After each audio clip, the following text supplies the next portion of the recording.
Marcos, no capítulo 6. Eu gostaria que vocês abrissem no livro de Marcos, capítulo 6, mas eu gostaria hoje de falar, de pregar a mensagem que está lá, no livro de Lucas, tá? Deixa marcado no livro de Marcos, capítulo 6, deixa marcadinho para facilitar, tá? Porque nós vamos, após falarmos no livro de Lucas, volta a dizer, capítulo 4, versículo a partir do 14. Vamos lá? Vamos ver o que Deus tem aqui para nós. Eu tenho 1 hora, irmãos, para ministrar e para celebrar a ceia, para que não fique tão, para que não passe do nosso horário. Glória a Deus. Mas vamos lá. Eu vou procurar ser breve, o máximo possível nas minhas palavras. Então, diz assim, vamos ver o texto em negrito. Sempre eu argumento com os irmãos, procure ler o texto, o que se encontra aí, texto, contexto, o título, melhor dizendo, Jesus é o quê? Expulso de Nazaré. Jesus é expulso de Nazaré.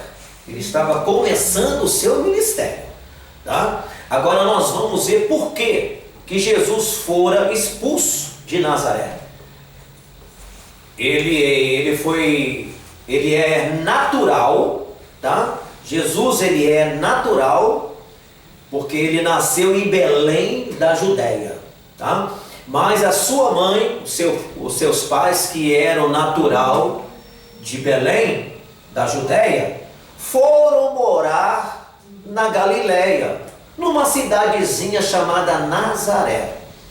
E desde criancinha, Maria frequentava a sinagoga de Nazaré.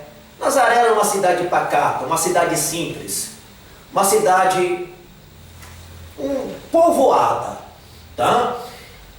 Então, todas as cidades da Galileia, da Judéia, tá? Todas as cidades tinham sinagoga. Em Jerusalém tinha o templo, tá?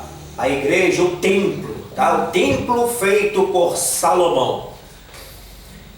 Pois bem, mas nas regiões das cidades, as pessoas não tinham como sair da sua cidade e ir lá para o templo, lá para a capital, participar dos cultos.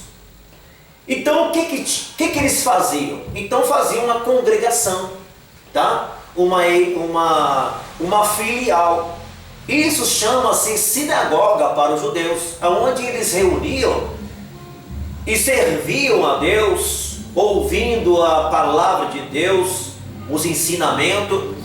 E Maria, desde criancinha, frequentava aquela sinagoga, daquele lugar ali de Nazaré, tá? Criou os seus filhos, tudo na presença de Deus. Maria era uma mulher temente a Deus, tá? Por isso que ela fora escolhida para trazer Jesus como filho de Deus a este mundo, tá? Maria era uma mulher santa, uma mulher que tinha compromisso com a palavra do Senhor, se resguardava das contaminações deste mundo, tá?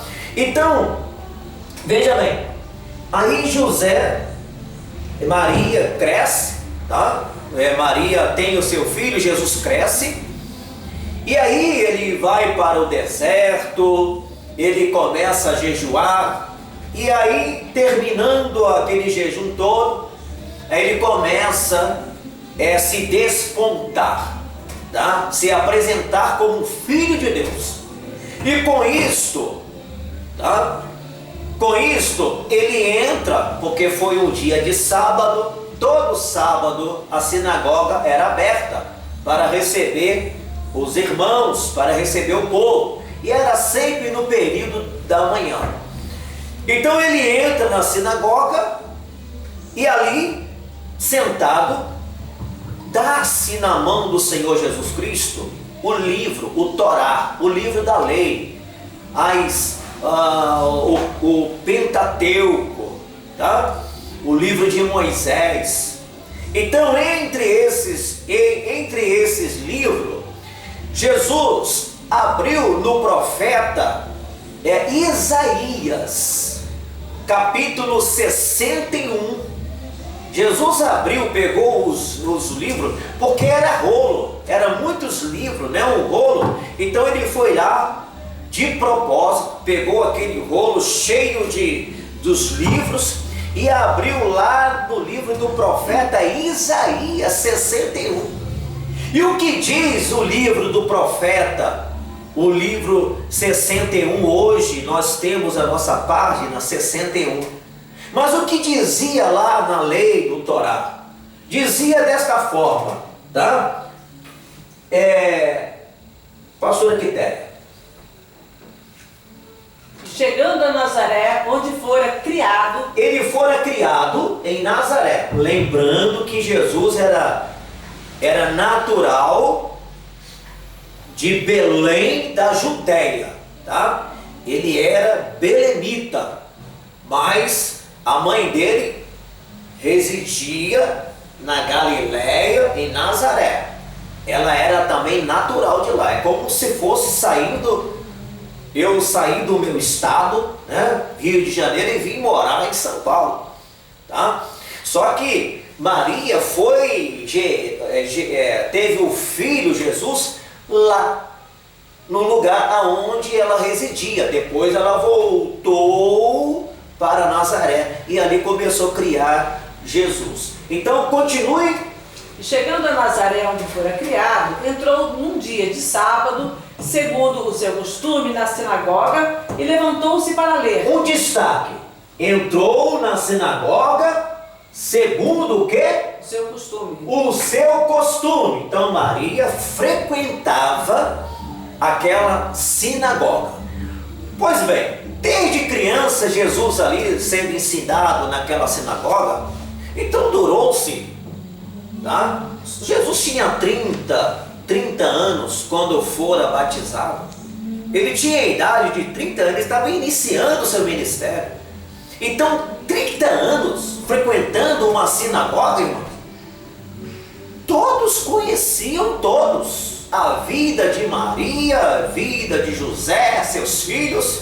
E nós vamos ver, esse é o motivo qual eu pedi para vocês abrirem e deixarem marcado lá no livro de Marcos. Daqui a pouco nós vamos ver que aquele povo ali, aquele judeu, aquela comunidade conhecia, até citou os nomes, né? José, Maria, os seus filhos, os irmãos de Jesus, Tiago, José, Judas, né? Simeão, ou Simão. Daqui a pouco nós vamos ver isso aqui. Então ele tinha o costume de entrar naquela sinagoga. Vamos lá. E como é que fala? E na sinagoga levantou-se para o quê? Para ler. Para ler. Continue. 17. Diz assim. E foi-lhe dado o livro do profeta Isaías. E quando abriu o livro, achou o lugar em que estava escrito: O Espírito do Senhor é sobre mim, pois que me ungiu para evangelizar os pobres, enviou-me a curar os quebrantados de coração, a pregar liberdade aos cativos e restauração da vista aos cegos. Amém. O livro do profeta estava Isaías, ao qual Jesus abriu e leu, estava escrito tudo isso aqui que nós acabamos de ler. O Espírito do Senhor, o profeta profetiza. Ele deixa escrito, registrado, o Espírito. Parece que o profeta estava falando acerca de si, mas o profeta profetizou e deixou escrito. E agora Jesus na sinagoga abre o livro e lê. E olha o que Jesus fala, né? O Espírito, conforme o profeta falou, o Espírito do Senhor está sobre mim, pelo que me ungiu para evangelizar, para curar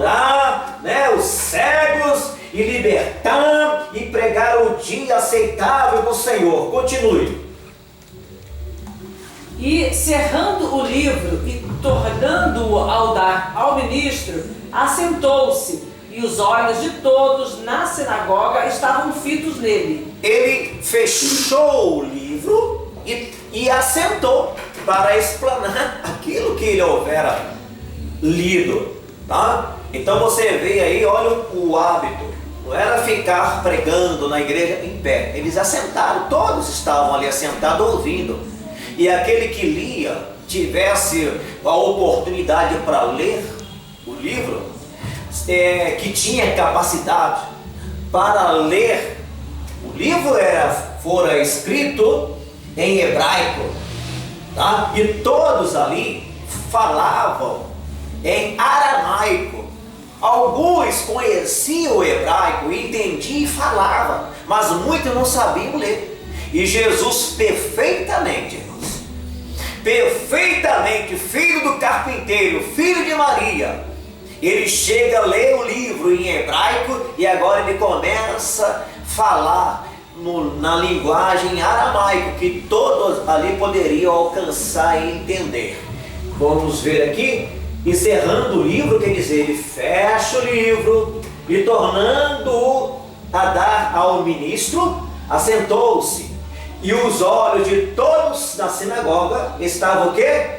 Fitos nele. Estava olhando para ele, para saber o que viria dali, o que ele haveria de falar. O filho do carpinteiro. Vejamos, próximo versículo. Então começou a dizer-lhes: hoje se cumpriu esta escritura em vossos ouvidos. Então Jesus falou bem claro para aqueles que estavam olhando para ele: olha, hoje, então começou a dizer, hoje se cumpriu, está se cumprindo hoje a profecia de Isaías, tá?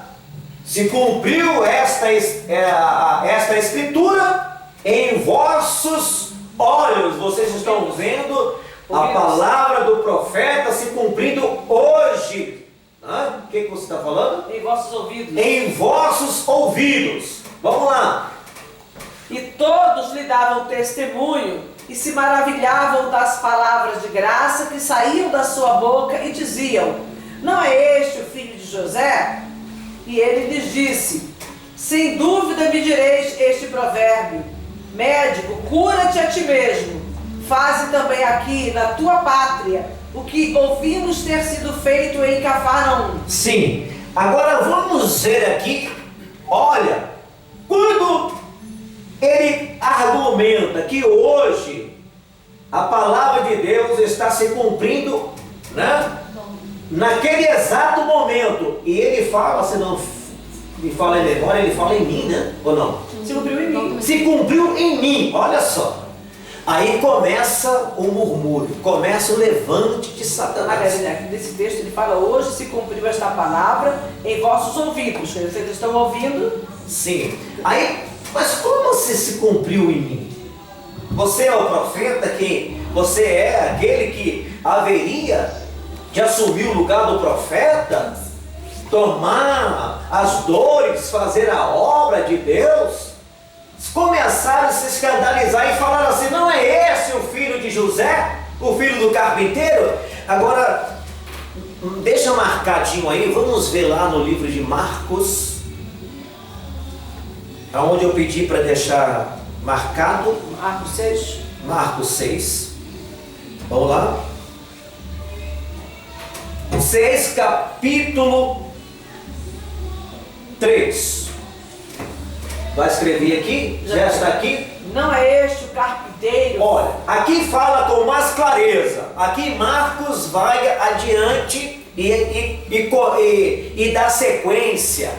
Aquilo que lá em Lucas nós ouvimos escrito dizer, né? Não é esse filho do carpinteiro? Aí eles continuem no mesmo ato, naquele mesmo momento da sinagoga, mas o Marco resista o que eles argumentaram. Olha os argumentos daquele judeu, daquele povo. Veja, Não é este o carpinteiro? Não é esse o carpinteiro, filho de José? Irmão de Tiago? Irmão de Tiago. Jesus era o quê? Irmão de quê?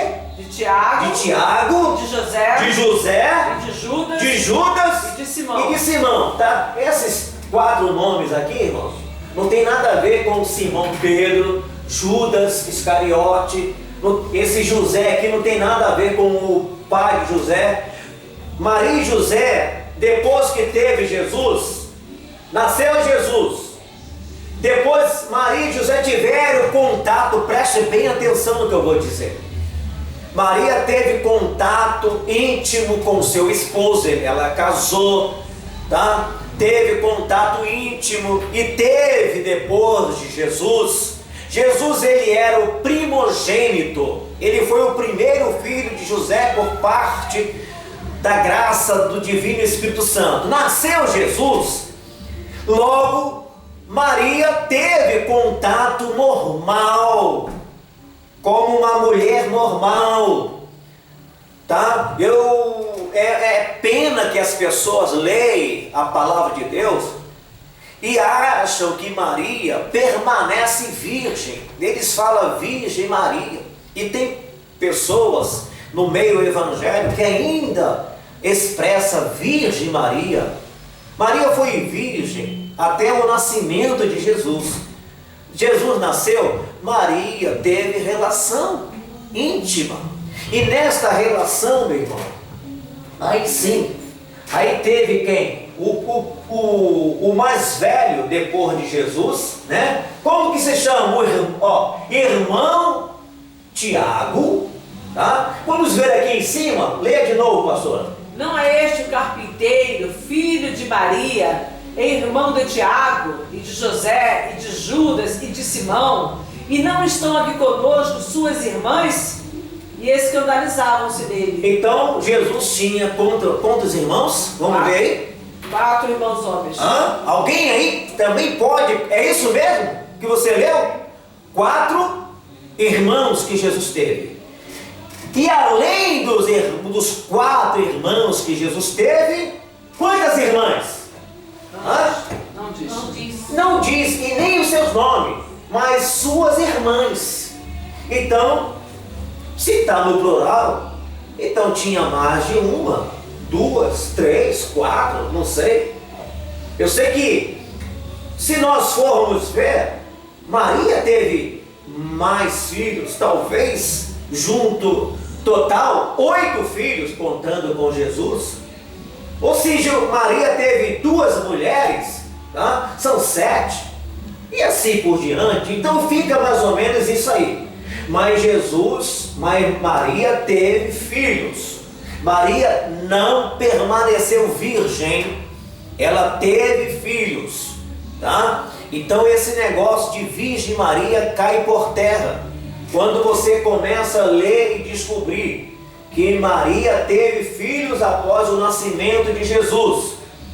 E Jesus, sendo ele filho de Maria, então o povo ali da sinagoga, os que conheciam Maria, frequentando ali mais de 30 anos, desde a mocidade dela, tá? Até mesmo antes dela casar, ela já frequentava aquela sinagoga, casou-se e criou os filhos dentro daquela sinagoga, religiosamente falando. Então não tinha quem não conhecesse Maria, toda a família de Maria, toda a parentela de Jesus. E eles citaram claramente, tá? Tiago, José, Judas, Simão. Era muito comum naqueles tempos, presta atenção, colocar o nome do filho de Tiago, de José, de Judas, de Simão. Hoje em dia eu tenho falado isso constantemente. Esse nome Judas, o Judas Iscariote, o que traiu Jesus, ele manchou o seu nome. Mas Judas é derivado de Judá, e Judá quer dizer louvor, tá? Então, esse nome não é um nome que inspira traição, traiu Jesus Judas, traiu Jesus pecador. Não, foi o Judas Iscariote que manchou o seu nome. Mas Jesus tinha irmão chamado Judas, tinha irmão chamado Simão, tinha outro Simão, Simão Pedro, o Simão menor, o Zelote, e que na semana passada nós falamos aqui, né? Eram dois discípulos, um era Simão Pedro, outro era Simão Zelote. Eram dois Judas, um Iscariote que traiu, o outro Judas, o menor, era considerado Judas Tadeu, tá? E apelidado também de Lebeu. Então nós estamos vendo aqui que Jesus tinha uma família, tá? Não era só José e Maria e Jesus. Maria tinha uma família. E os próprios judeus argumentaram, tá? Ele é filho do carpinteiro, né? Que tem os seus irmãos, Tiago, José, Judas, Simão. E não estão aqui conosco suas irmãs. As suas irmãs estavam ali naquele momento, né? Seus irmãos também estavam ali. E escandalizaram-se em Jesus. Aquele povo ali, aqueles judeus, aquela comunidade se escandalizaram, ficaram escandalizados, ficaram perturbados. Olha só como voltava Deus naquele coração. Foi Jesus abrir a boca e começou uma perturbação dentro daquela congregação, daquela sinagoga, e se levantaram e queriam bater em Jesus e pegaram Jesus pelo braço. Tiraram, expulsaram, sai da sinagoga, sai desse lugar, e quiseram matar Jesus. Vamos voltar aqui no livro de Lucas. Mas de repente, o que há? Mais de 30 anos, todo mundo se conhecendo. Daqui a pouco Jesus abre a palavra, começa a ler e começa a falar, se revelar, e agora eles não aceitaram, tá? Aí vamos ver aqui o que Jesus argumenta, voltando aqui no livro, vá lá em Lucas, vamos lá, vamos voltar em Lucas. Lucas 4. Capítulo 4.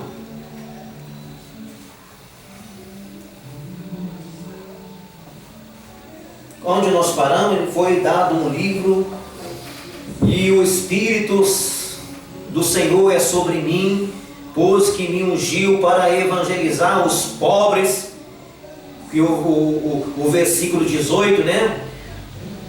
Aí eu estou relendo aqui na minha Bíblia. Enviou-me a curar os quebrantados de coração. Versículo 19: a pregoar liberdade aos cativos e dar vista aos cegos, a pôr em liberdade os oprimidos, anunciar o ano aceitável do Senhor. Aceita o perdão de Deus, era a pregação que seria pela boca do Senhor Jesus.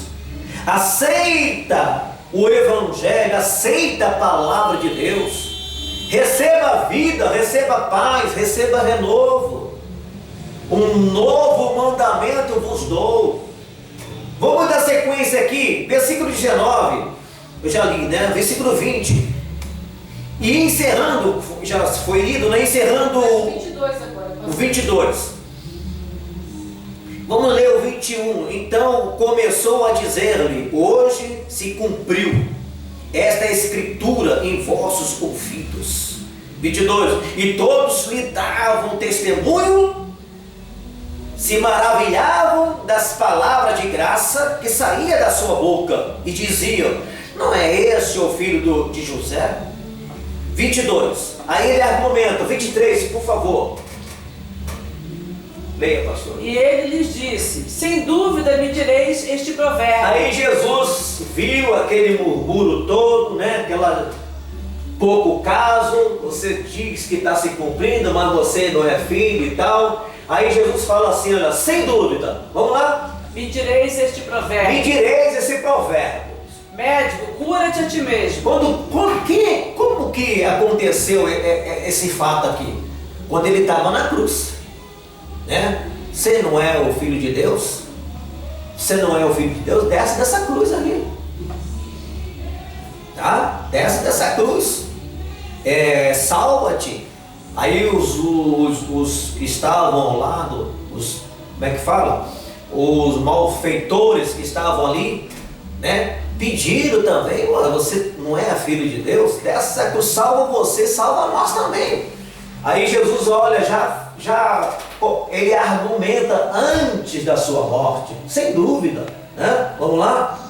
Médico, cura-te a ti mesmo. Cura-te a ti mesmo. Faze também aqui na tua pátria tudo que ouvimos ter sido feito em Cafarnaum. Porque ele já estado em Cafarnaum, fez uma obra maravilhosa, né? Vamos lá. E disse: em verdade vos digo que nenhum profeta é bem recebido na sua pátria. Nenhum. Jesus, ele argumenta uma coisa muito, muito séria.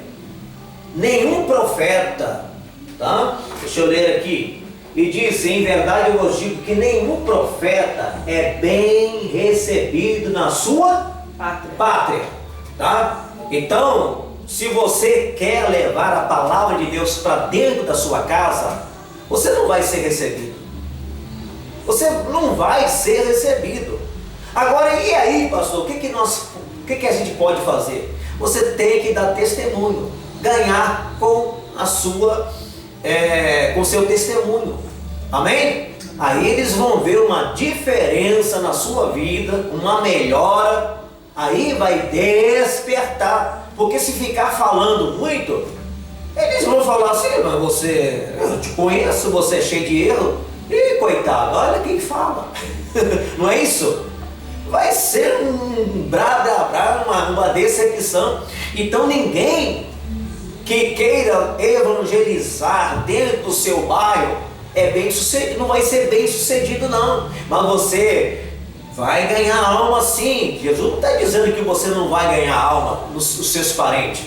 Você vai ganhar alma. Posteriormente, Paulo ensina ganhar o seu marido sem palavras, com o seu testemunho. Aí vem os ensinamentos. Amém ou não amém? Amém. Glória a Deus. Glória a Deus. Se fosse assim, tá? Quando eu me converti, olha quantas almas nós deixamos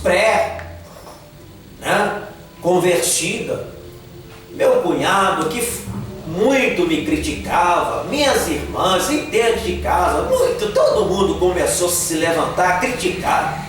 Mas quando começou a vir os problemas, aí eu me dispus para orar. Orei pela minha sobrinha, Jesus curava na hora, aleluia. A febre saía no ato. Aí eles começaram a me respeitar através,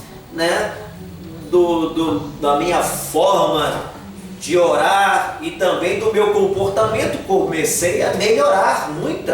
Eles começaram a ver uma diferença. Então é assim que se ganha, tá? Aí Jesus falou e disse: em verdade eu vos digo que nenhum profeta é bem recebido na sua casa.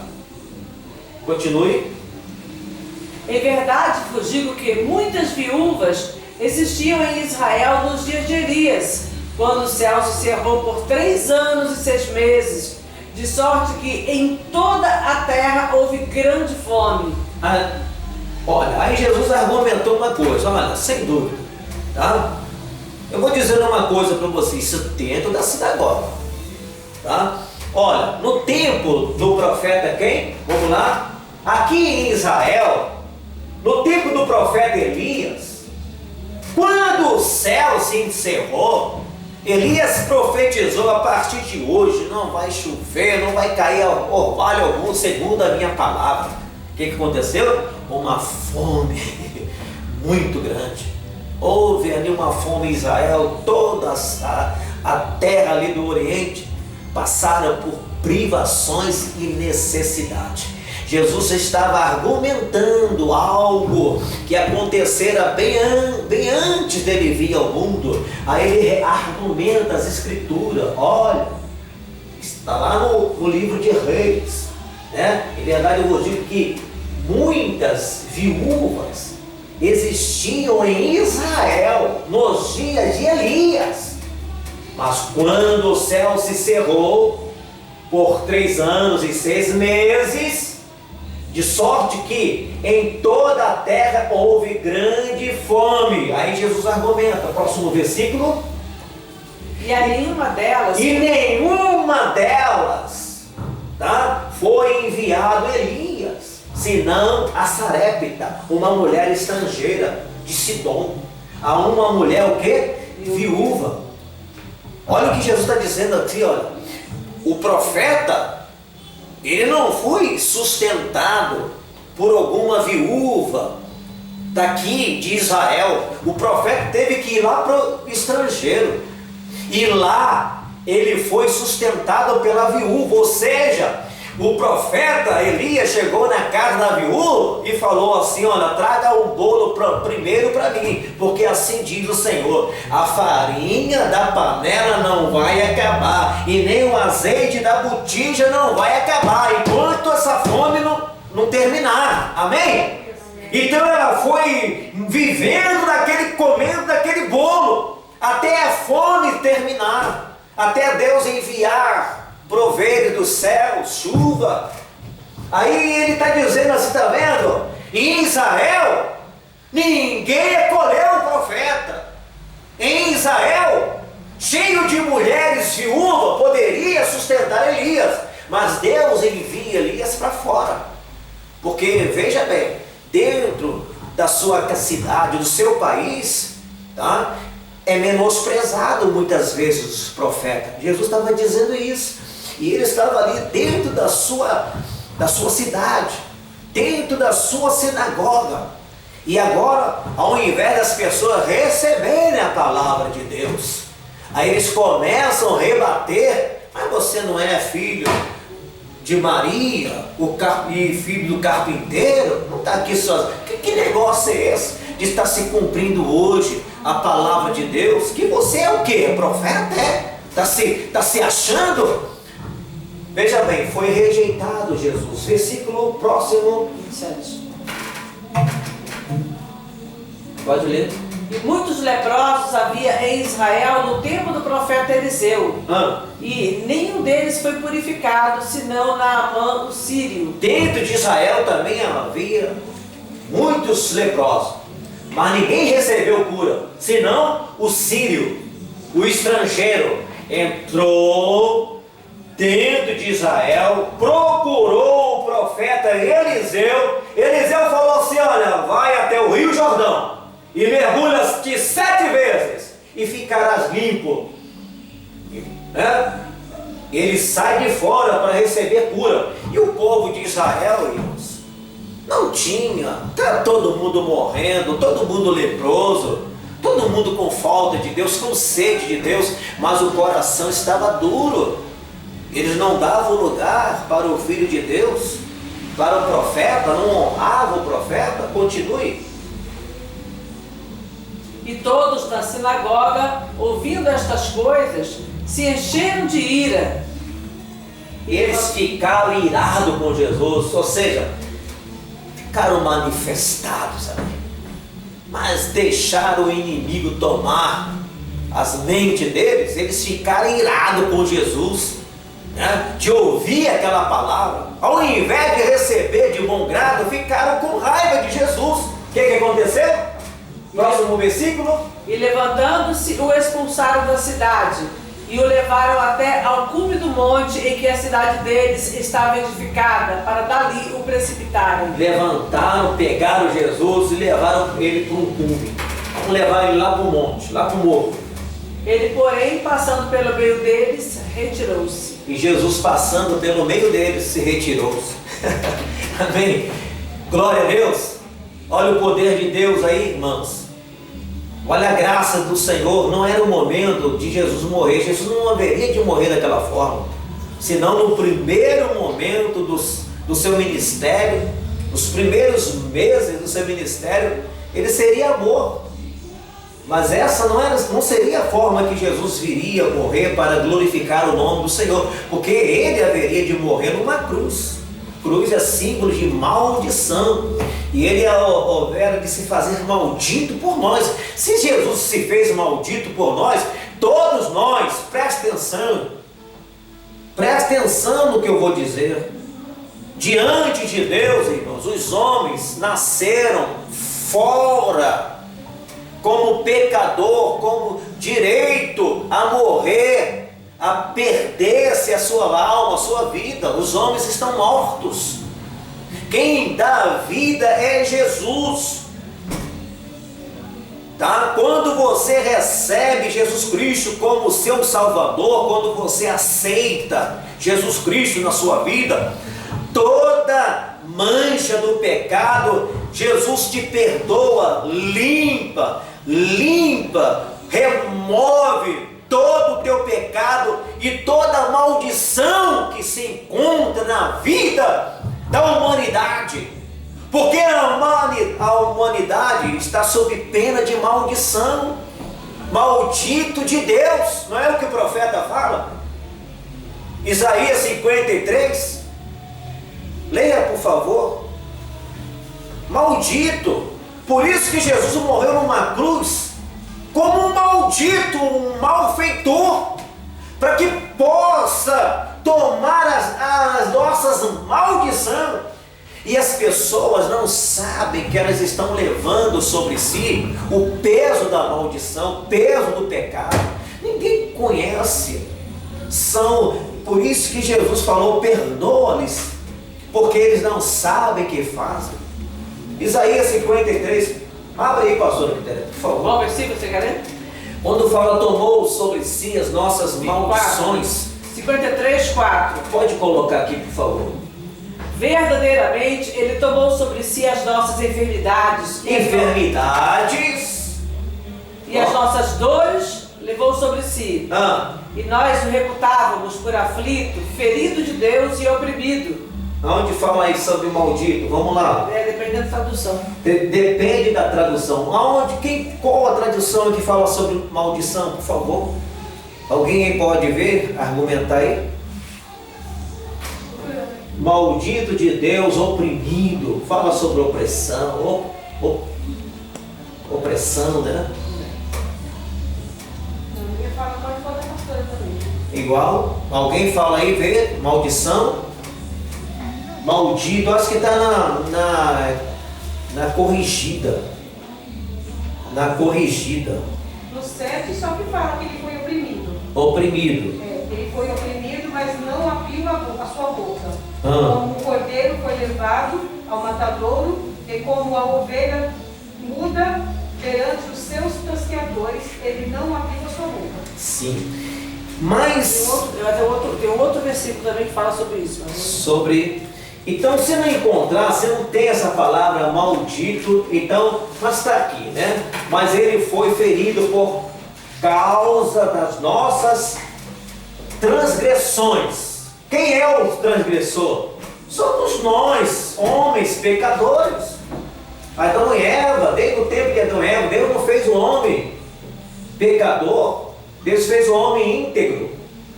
Nós caímos, e moído pelas as nossas iniquidades, tá? Iniquidade, pecado. O castigo que nos traz a paz estava sobre ele. Só ele poderia nos resgatar desse castigo, né? E pelas suas pisaduras nós fomos sarados.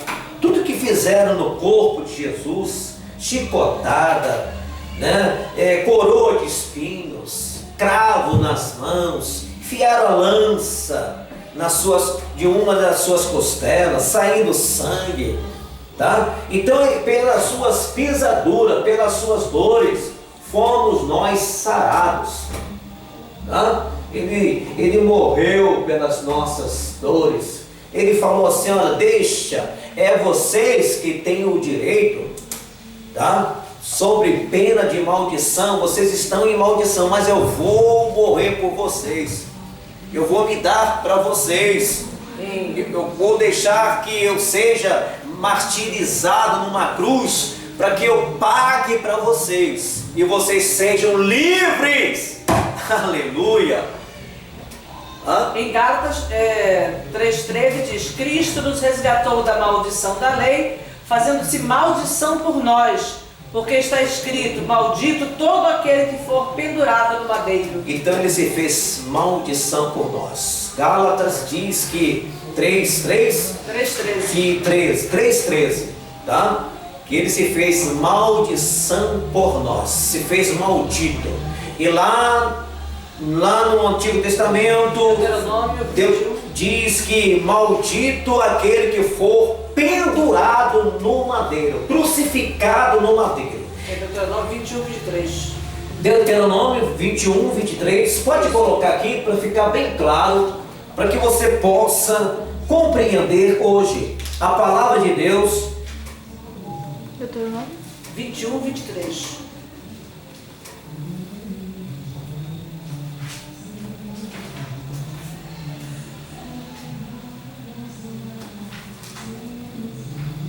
Então o nosso texto aqui terminou, né? Ele, porém, passando pelo meio deles, retirou-se. Então o livro de Lucas foi lido, nós argumentamos. Agora só falta esse versículo para nós terminarmos. Vamos lá, por favor. O seu cadáver não permanecerá no madeiro. Olha, pela lei, pelo Torá, a lei registra desta forma, tá? Quando um homem pecar entre o povo de Israel, os filhos de Israel, irmãos, pecado sério, tá?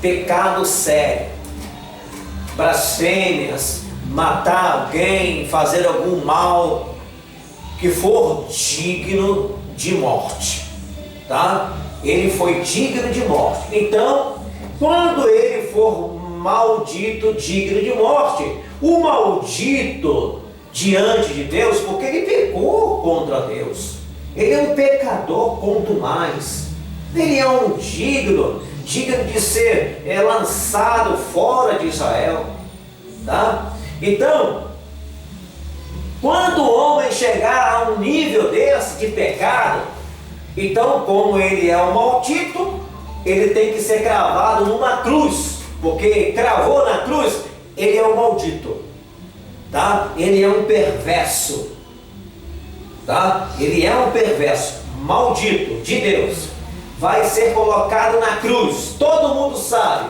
colocou na cruz, é maldito. Então Jesus se faz maldito por nós. Continue. O seu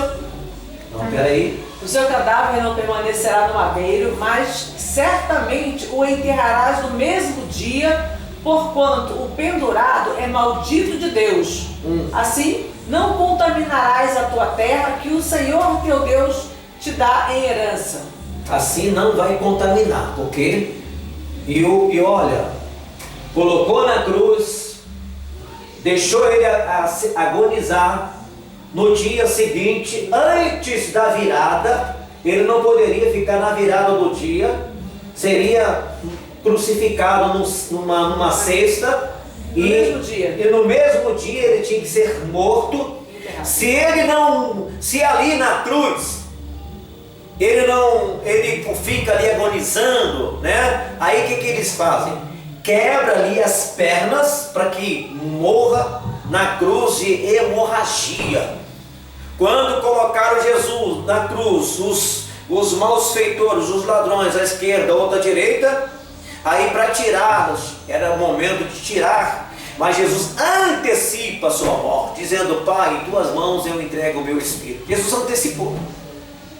Jesus poderia ficar ali junto ali com ele, agonizando. Então, aí olha para um, está lá agonizando, olha para o outro, está lá agonizando, olha para Jesus, Jesus morreu. Entregou: Pai, em tuas mãos entrego. Aí fizeram o quê? Para remover aqueles homens, o que fizeram? Pegaram barra de ferro e quebraram as pernas dos ladrões. Eles morreram ali no ato, tá? Aí removeram para que fosse sepultado no mesmo dia, tá? O maldito de Deus seria assim, para que não contaminasse a terra de Israel, o povo de Israel. Está dando para entender? Amém. Então o trabalho que Jesus fez, irmãos, é digno de toda aceitação. Agora preste atenção no que eu vou te dizer. Eu quero profetizar para você em nome de Jesus. Você não deve mais nada, meu irmão. Tudo que é macumba, feitiçaria, bruxaria, olho grande, inveja, irmãos, você não deve mais nada. Você foi lavado pelo sangue do Cordeiro de Deus. Não há mais encantamento contra a tua vida, porque o Cordeiro de Deus te lavou com o seu sangue. Você tem a proteção do Espírito Santo sobre a tua vida. Nenhum mal te sucederá, nem praga alguma chegará à tua vida.